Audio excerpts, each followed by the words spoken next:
தேவனிடத்திலிருந்து ஆசீர்வாதத்தை பெறுவதற்கு நமக்கு தெரியணும். அதற்குரிய வெளிப்பாடு நமக்கு அவசியம். இரண்டாவது, அதற்கு தேவன் எதிர்பார்ப்பதை பூர்த்தி செய்யக்கூடிய இருதயம் நமக்கு அவசியம். ஹல்லேலூயா.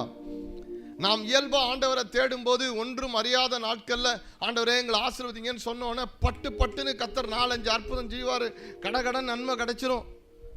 அப்புறம் ஆண்டவரை தேட ஆரம்பிப்போம் உற்சாகமா. இன்னும் கொஞ்ச நாள் கழிச்சு சபைக்கு போறோம், காணிக்கை கொடுக்குறோம், கூட்டங்களில் போறோம், ஊழியம் செய்கிறோம், அதை செய்கிறோம், இதை செய்கிறோம். ஆனாலும் தேவனிடத்திலிருந்து ஒரு நன்மையை பார்க்க முடியலையே, என்னை கர்த்தர் விசாரிக்கிறதை போல தெரியலையே, நான் அவரை விருதாவாய் தேடுகிறதை போல இருக்கிறதே. கர்த்தரை தேடுகிறவர்களுக்கு ஒரு நன்மை குறைபடாது என்று வசனம் சொல்லுகிறது.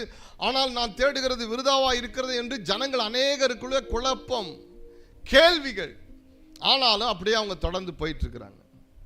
ஆனால் கர்த்தரிடத்திலிருந்து ஒரு நிறைவான நன்மையை நீங்களும் நானும் பெறணும் என்பது தேவனுடைய நோக்கம்.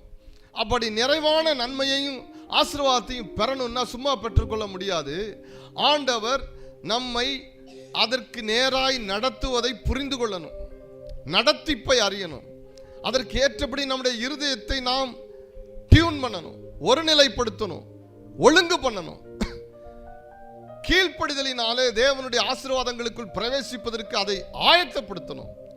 இதெல்லாம் இருக்கும்போது தேவன் நம்முடைய வாழ்க்கையை கட்டி எழுப்புவார், ஆசீர்வதிப்பார், பெருக பண்ணுவார், நிரம்பி வழியும்படி செய்வார். அல்லேலூயா.